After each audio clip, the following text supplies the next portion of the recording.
Good afternoon and welcome to Akashic Resources Podcast. And today we're doing something a little bit different. My name is Golbahar. Brian won't be here with us. We're doing a special episode with my very special friend, Sarah Sampson. And we're going to talk about embodiment work. And for those of you who don't know her, she's going to I'd love for you to introduce yourself. Who are you? What you about? Why are you here?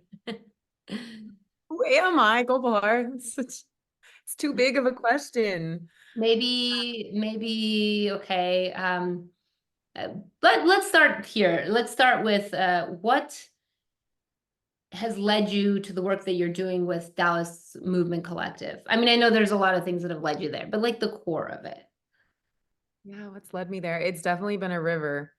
I feel like it's something that I more flowed into than necessarily chose. Though to stay in it feels like an active choice to keep going. And Okay. really, I feel like the flow started from studying theater. I was a theater student and director and performer and was really dedicated to that through my childhood and into my early 20s. And the thing that I really thought I wanted to do for the longest time was to own my own children's theater. Mm, And that really led me into teaching children's theater for many years. But what I discovered inside of that was that I was really more interested in how expression and these, what we often call these universal healing salves of singing together and moving together and breathing together and creating together, is an incredibly healing art and practice. And so I started catching that early on. Like, I'm actually not that interested in performing or creating performances, much more interested in building a creative world where people can come together and participate in healing. And so I found ecstatic dance around the time that I was coming to some of these realizations. And when I first found it, I remember walking in and seeing everyone moving however they wanted to move, moving naturally. And I saw the emotional expression that was coming up through movement. People were crying, people were laughing, people were hugging, people were, working through things, you could tell, through their bodies. And the first time I went, I got really frustrated with myself and actually a little bit heartbroken because I realized I didn't know how to do that. I mm, knew how to like form a dance, but to just do my dance, do the honest dance, do the dance that what I talk about creates congruence of how I'm feeling on the inside, matching my voice and my body to what's actually happening inside. And so I really caught the bug, I think, really early on when I found the practice of free form movement. I know now that ecstatic dance is just one term for that, but really it's the ritual of coming together and moving together in a free form way has really been a commitment to my own capacity to be honest with myself mm. and to find home inside my own skin and continuing to practice this art has shown me why I don't feel at home in my own body personally, and then why I haven't felt at home in my own body because of a collective dissociation and separation from the body. And so what has brought me here, I think, is just a deep and earnest curiosity and desire to feel at home in my own body Mm. and to build community around people who are um, wanting to come home. Yeah, and I feel like that says it all. Can you help me understand?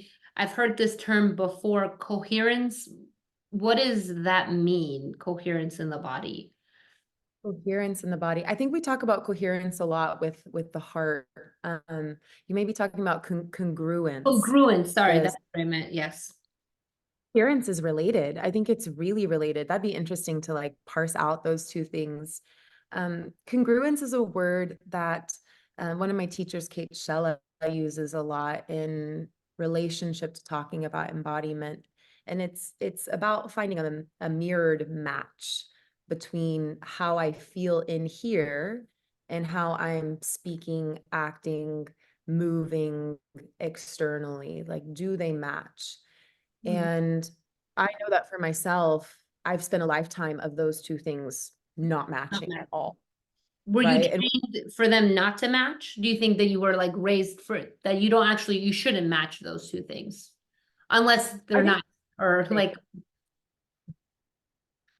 right. Yeah, I think we were all trained. I worked in the public school system for a really long time, which is hilarious because I was a child who struggled all through the public school system in the ways that there was no way for me to be congruent in those cases. And then moving into work and jobs of like, if I have incredible, say, grief I'm carrying in to my job, I've got to disconnect from that in order to show up. And there is a certain degree, of course, as humans, we've got to learn how to carry what we're carrying and proceed on with our own lives. And yet, I do think that there's a collective dissociation that's happened around the need to say, "I'm fine," all the time. "I'm fine. I'm would that fine. be I'm like the numbing out, like kind of like people are numb from, would you say that not generally, but yeah, generally speaking, people have learned to maybe numb themselves from their emotions or what's going fine." on? Totally. I think we've also created some kind of story that our vulnerability is somehow a weakness, rather than a huge act of courage to be able to articulate this is how it is right now. There's a teacher, Lucia Harana, I adore. She says, right now it's like this. Right now it's like this. And it takes a lot of bravery to be able to slow down enough to catch up with ourselves to actually reveal what's real to one another. And I do think that this is where deep connection and intimacy has to come from, this capacity to say, like, hey, Golbahar, this is how it is right now for me, and Mhm. to have the permission for you to be able to also meet that and say, this is how it is for me right now too. Now, when we come together to move and dance together, we aren't using words, right? Our practice is nonverbal. So once the music comes on, we're just moving together. And not having to deal with the language actually helps me find congruence a lot more easily, because what's happening in the inner world, there's often no way to put language to this like ineffable movement of the heart. And when we put it into movement, it lets it slip into that primordial language underneath the language, that's just letting the energy texture come out, and be expressed without maybe needing to box it into words, which can be so, that's where like the freedom It's space. freeing. I just got that truth breath when you said that because I think of you might not remember this. It might be you weren't might a little bit might have been a little bit young when this show was out. It was called Ally McBeal. I don't know. I was even a bit young for it, but she would just have these outtakes where like something was going on between her and another person, and she'd be like she'd do whatever she really wanted to do, but then you know that that's not what she was doing. She was doing that in her head. And I think that that's a lot of my experience of like coming to Dallas Movement Collective and different workshops and stuff is that I'm just doing exactly what I want to be doing. And there's this permission that it's okay. It could be crazy. You can do whatever you want. And because other people are also doing whatever they want, it gives me more permission. Oh, that person's rolling on the floor. I can put my booty up in the air, whatever that is. So that makes sense. And you're right. I sometimes have a hard time explaining how I'm feeling. I just know there's something off, but I will tell you, to be honest, I didn't know how disconnected I was and also am with my body, meaning that sometimes I don't know how to move my body. Meaning, if I feel something, I'm still kind of like, I don't know what that, I'm disconnected, basically. And would you say that, like, being that you were in childhood education, did you see many spaces for the kids to kind of express themselves or their bodies or even be in their bodies in public schools? Or what did you see? Mm. I mean, I had a unique privilege because I was teaching theater. And so I definitely got to explore my own, I saw my classroom really like a laboratory in many ways, because I saw kind of the space where a bit of self-consciousness begins to emerge. And I saw it really form because I had kindergarten through fourth grade, start to emerge in first and second grade, where suddenly there's this comparison that starts to come out between humans. There's also a sense and a feeling of other people are aware of what I am doing and is what I'm doing okay. Versus kindergartners, it's like, okay, we're all now baking on a skillet, 3, 2, 1, go. And they're just like, they're so willing to just, Be uh, themselves. yeah, meet the moment in their bodies. They're not afraid to look silly. They're not concerned around what people are thinking about them or whether what they're doing looks good or looks bad. That there's not that internal chatter happening. And I started to see where it began. And so I would try to explore with ways of giving permission, right? I think that's a lot of what we all need, whether we're children or adults, or these spaces where there's permission to really express ourselves. I've also found that creating cues of safety is ultimately what creates a good field for someone to feel like they can roll on the floor and cry and put their booty in the air and know that they're going to be safe and that others are going to be safe with them. So in the terms of ecstatic dance, right, we lay down consent agreements. We have very particular ways of having playground rules for that space so that people know that they can close their eyes and get into their bodies and no one's going to come and touch them without their permission. Mm. And I set up those same things when I worked with children in the classroom. I would even create like a little boundary on the floor to where if it got too intense, they would be able to step out as well, so that there was some, sense of autonomy with the body. Yeah. And I think those pieces for children and adults are part of what we need to start really letting these parts of ourselves unfold. The stripping of the internal chatter and judgment of like, is this right? Is this wrong? Does this look good? Does this look bad? The quieting of that, the ground rules that the body has autonomy and boundaries can be set and will be honored, and that there's a general permission in this space that anything goes in this expression as long as you're honoring your body and other bodies. Mm. I love that.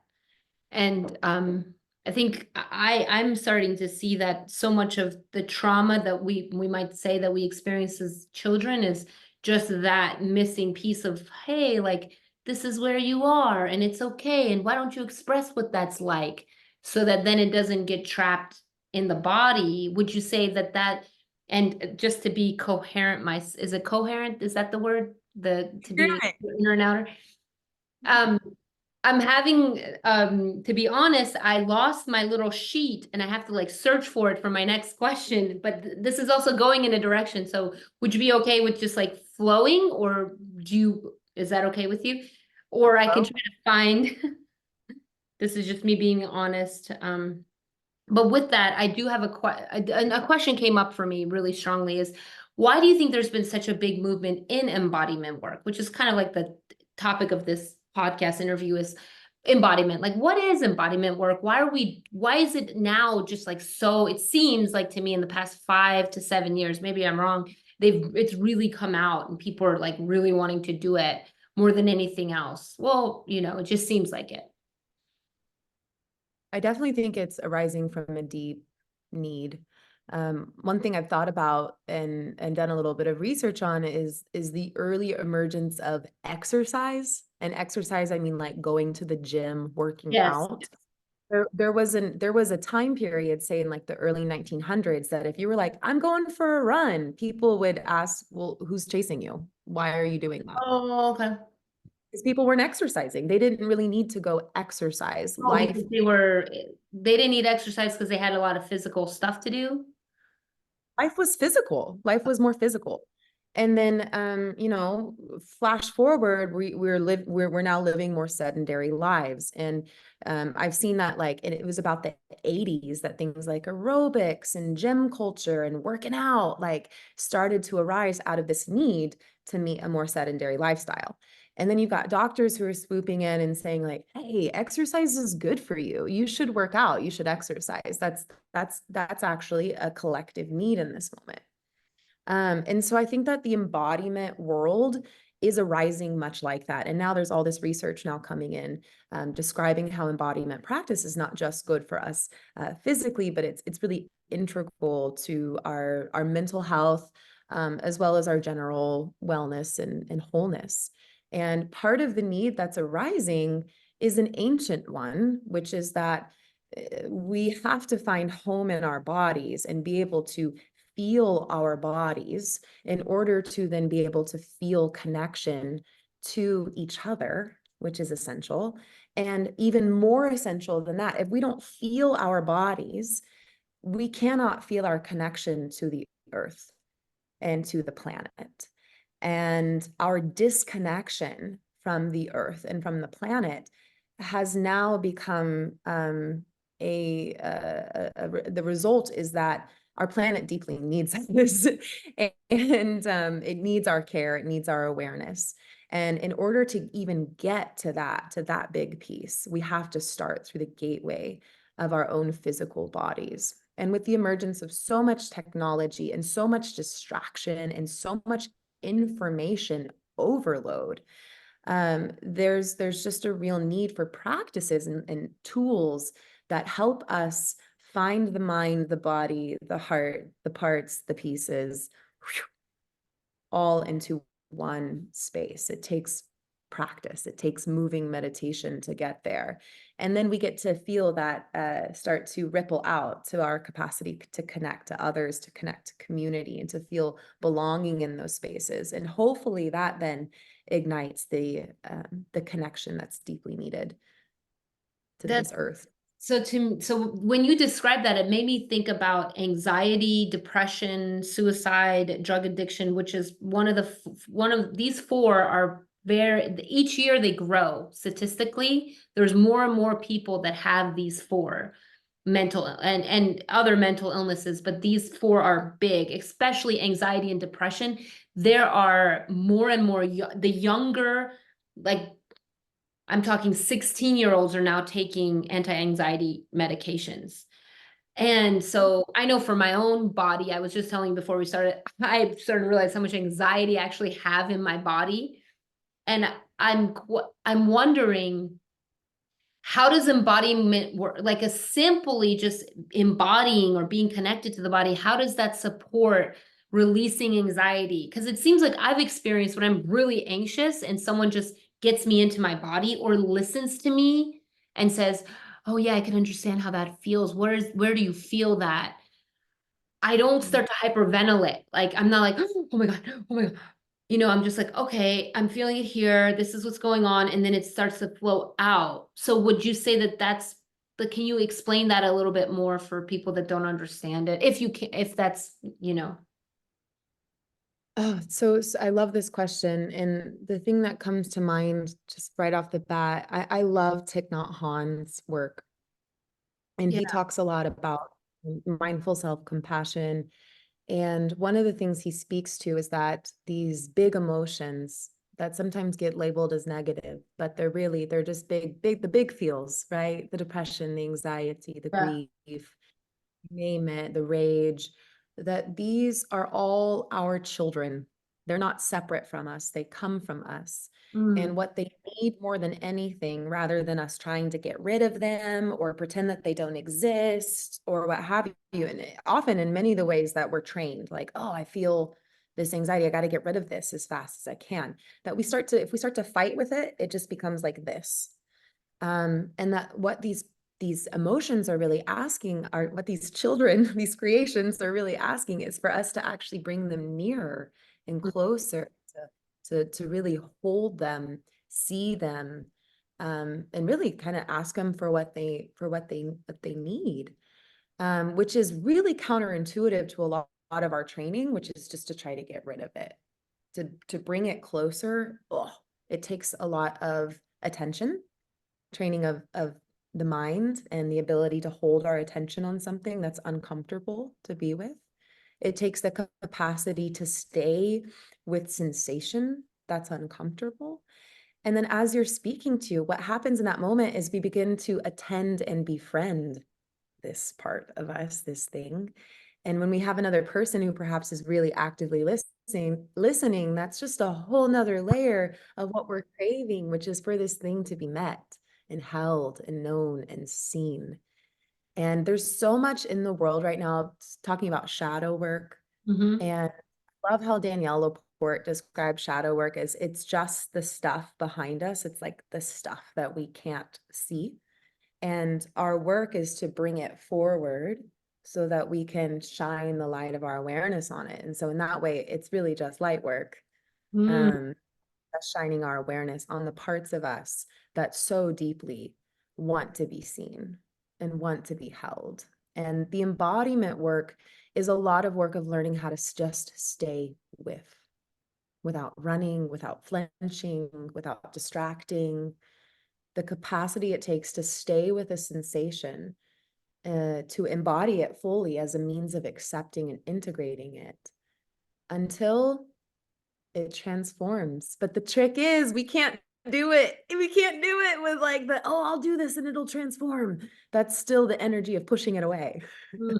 That's like the really tricky, nuanced Damn part of like, we it. genuinely like bring this forward, knowing we don't know how it's going to evolve and change, but we do know what it needs in the present, which is to be seen and held and met. Yeah, that's really interesting. That's because the recently, of course, I attended the zero gravity workshop last week with Dallas Movement Collective and Amber Ryan and you, and I had moments of a lot of freedom, and I also had very difficult moments where I was like, I'm just stuck in my mind. I can't get out. I'm seeing all these people. It looks like they're flying, and I'm not. I'm definitely not flying.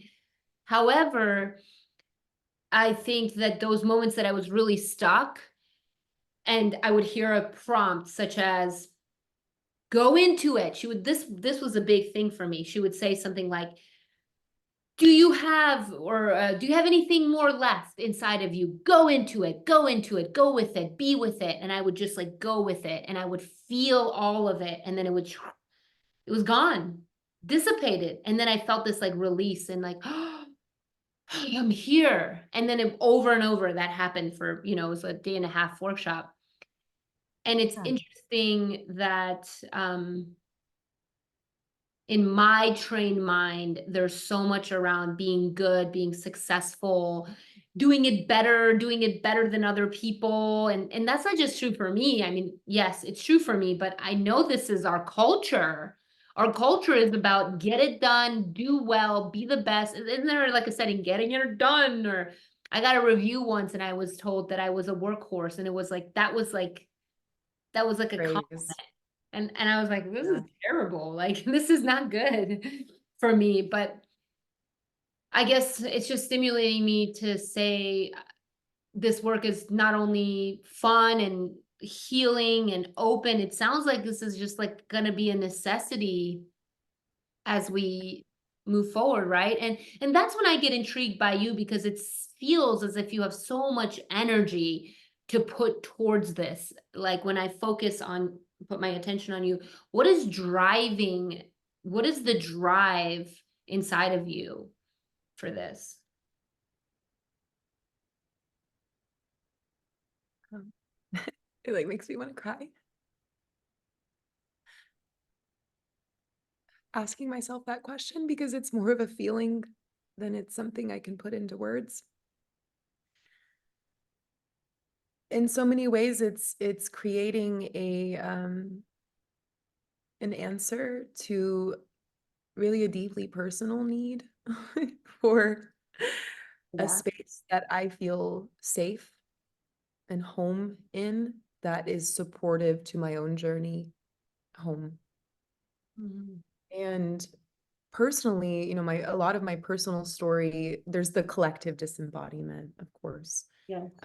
But it dance is the reason how I discovered my own early childhood traumas, and particularly early childhood sexual trauma, which was a relief to discover because it illuminated, oh, this is why I'm so thirsty.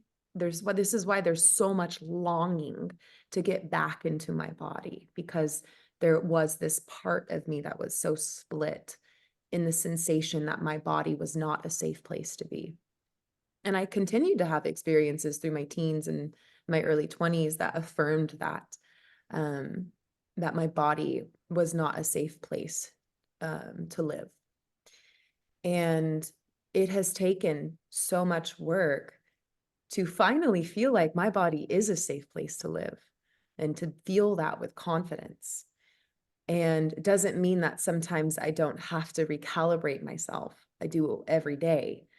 But having a practice and having a community and having a regular heartbeat, steady drumbeat of a place to come together to do the work and the play of coming home to the body, I need it. I need it. And so my commitment to it is so strong. And I also wish it. I wish it on my friends. I, that, thank you for saying that. So beautiful. I have this like washing through me a lot of times when I come to dance and I might not be fully in it. I pray that other people can have this. Yeah. So, Here's the big, deep thing, Golbahar, is that for the 360 Emergence, I did a research project. And the research project was fueled by this quote that I had heard before, which is that we all come from people who danced. It doesn't matter where we came from. Original peoples, danced. and it was a big part of big part of who they were. And so I wanted to research. I'm like, is this true? Do we all come from people who danced? And I found out, yes, we do. Like, there's just the basis of society. People moved together, and it created social bonding that actually allowed for people to flourish, because that bonding that came through moving to celebrate, moving to pray for rain, moving to honor and grieve someone's passing. Like, the moving together was such a part of the tapestry of group community ritual. It also protected them, because people who move together are powerful in the ways that they can navigate, and as well as the ways that they can protect. And so my question when I realized, oh, we did all come from people who danced, was, why did we stop? Yeah, Why did why did we stop? There's a really clear trajectory that you can start to see in the arising of Western culture, happening as the Roman Empire rises. Mercantilism, early capitalism is starting. More the stricter version of the church begins to arise, where there's a big desire at that time for social hierarchy to start to emerge. So that social hierarchy not just said there's a king and then there's people who are below that king, but there's also people that you're going to have to go through to get to God. You're also going to need to pay for it. There's this whole culture starting to emerge around that. And and you're what not started, worthy of it, right? right, right. So what happens is, like, as colonization starts to occur and these empires start to take over other parts of our globe, one of the first things that they would have taken, a culture of domination, one of the first things that they will take from a community or a group of peoples is their group rituals, and is their capacity to be a strength of power individually and with one another, to find that direct connection to source and to planet. Let's cut that cord, is what happens. That cord gets cut. And in that cord being cut, what we have lost is a general worldview of interconnectedness, that that we are all woven, and if you pull one string one place, the whole web will quiver, right? The worldview that indigenous peoples held was deeply about that. And that worldview cannot exist in a culture of domination and a culture of colonization. And so part of why we lost our group dance ritual is because of that culture of domination making its way through our lives. And so by reclaiming group community ritual, we are reclaiming not just our own bodies, but we're reclaiming our capacity to directly connect to source, to directly connect to God, to connect to our planet, to remember that we all belong together. The dance itself is the great equalizer. It reminds us that we all have a body and we all breathe and we're all just trying to move together in a good way, and we can move together in a good way. And we're all connected together, and the tribe heals. Like those images, just the word that came out of my mouth is the tribe is the healer. Mm-hmm. Mm-hmm. Yeah. Well, this is all amazing, and hopefully whoever's listening, either if you're doing embodiment work, you will keep doing it, and if you're not, so that's kind of the question. I think sometimes I wonder when people listen to this stuff, like obviously they can come if they live in the DFW area, they could come to Dallas Movement Collective. We'll talk about how they can get engaged and put a link. But before we talk about that, can we talk about like what can just any person do? Is there something they can do every day to just get a little bit closer to that? Absolutely. Absolutely. I think that the most basic practice that any human can start, whether they have 2 pennies to their name or whether they're, held up on the side of the river with no home to call for, is breath awareness, is just to take a moment to be aware that we're breathing and to notice the breath coming in and out.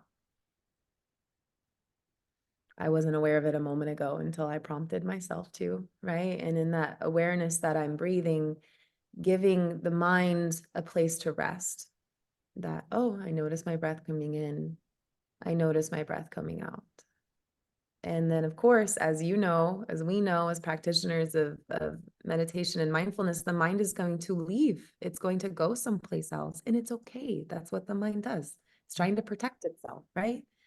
And to create the discipline and the muscle to choose to come back to that breath. That's the practice. And it can be done in stillness, it can be done in movement, and it does take discipline. Gabrielle Roth, the woman who created the 5 rhythms, says it takes a lot of discipline to be a free spirit. Mm. And so I think that starting with just being able to feel and witness our breath is the gateway. It can be a gateway. And once we can feel and sense our breath and hold our attentiveness on our breath, and to notice that when we wander, we just notice it and we come back. Like part of the leaving and the coming is part of how we start to understand how to occupy ourselves. And then we can broaden the practice from there. Like, can I feel the palms of my hands? Well, now that I'm putting my attention on it, I can feel the palms of my hands.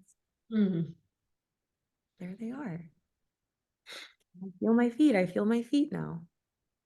Right? This capacity to become embodied is really just allowing our awareness, our attention that often is out there, to just be invited here, here, here, here. And so much of the technology, particularly of the 360 emergence, is the movement meditation of taking our awareness and just placing it in different parts of the body, right? Until we start to sensitize and feel more of our own skin and what's happening underneath the skin.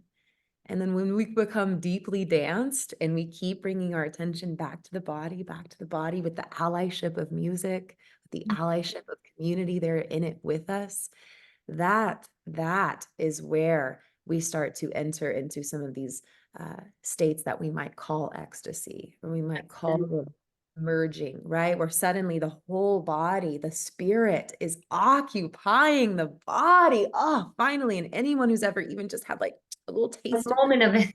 the moment. And you know what's so funny about that moment is as soon as my mind is like, I made it, I'm all here. My brain again. It's gone. Phew, fleeting. So, but getting a taste of that feeling of the spirit filling the body completely is takes just the little incremental practices of like feeling the breath, feeling the hands, feeling the feet over and over again all day. When we notice that our mind has traveled 10,000 miles away as it does in an instant. That's beautiful. It's so simple too. Anyone can do that. And you're right. They don't have to have any money to do it or anything. As long Don't as need a, as long as they can breathe. don't need a teacher, don't need a class. Yeah, it just starts right there.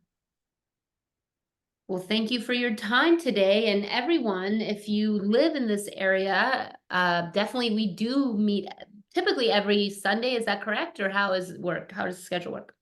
With our new home, we're going to be there every single Sunday. We're full on renters. I think we'll pause for the Sunday of the weekend of the eclipse. There's going to be a lot of people out of town. So, but other than that, every Sunday, and then we typically dance in a special event format once a month at the Salmon Center for the Arts. We've got two really big artists coming on either end of the eclipse to really lean into and check out. And yeah, Dallas Movement Collective.com. Check out the schedule. Your first time is always free. If That's you're, awesome. yeah, and you're just like, I don't really know if this is for me, and you just want to come try it, just come try it. It's free, first time. And I really, I've spent a lot of time thinking recently about my first time and how uncomfortable I was, and Mhm. what a challenge it was, and what a seed it planted. And so I just welcome anyone who feels a little bit nervous or wondering like, is this for me? Or would I feel like I belong there? Or I'm nervous or it sounds weird. Yes, to all of that. Yes, to all of that.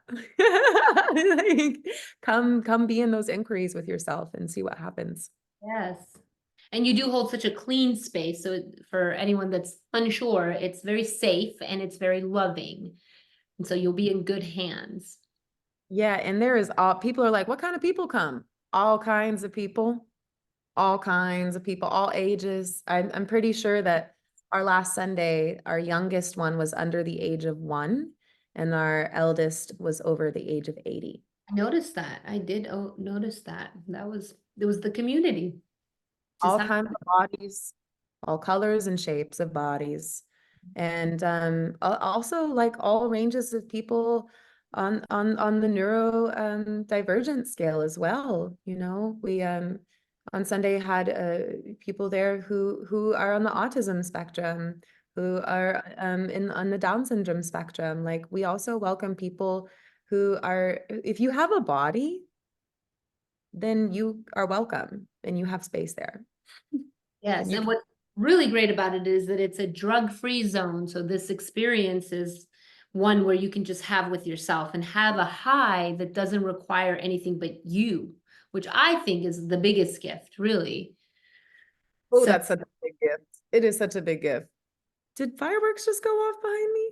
did. That's I don't know great. how I did I that, do but not know how that happened. That is so interesting. it won't That's happen such a big again. gift. I don't know how that happened. That must have been your spirit guide coming through. Well, for real, because it is a big gift and I've needed it. I mean, I really needed it. I'm so glad I had this practice from 20 to 30 because as I navigated substances entering my world and seeing, oh, look, I can alter myself and how fun that is. And I feel more connected sometimes. And sometimes it feels like I get a little bit of liquid courage and then I have more access to connection and emotions and we can start to get caught that we need those things outside of ourselves to feel the connection or to feel the zhuzh of life. And the truth is we don't need any of it. And dance is such a good place to come and remind ourselves that or to discover it if we've never discovered it of like, I can have a completely excellent, ecstatic time on my own supply. Yeah. Buy on your own supply.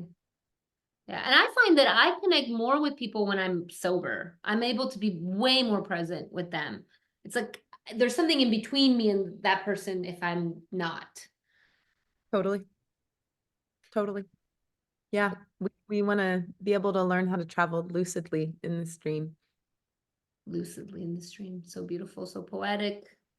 So we'll put a link in the comments section for Dallas Movement Collective and the Facebook group so you guys can follow along and reach out. Please reach out for any questions. Thank you, Sarah, for taking the time to speak with me. I love you, Gulbahar.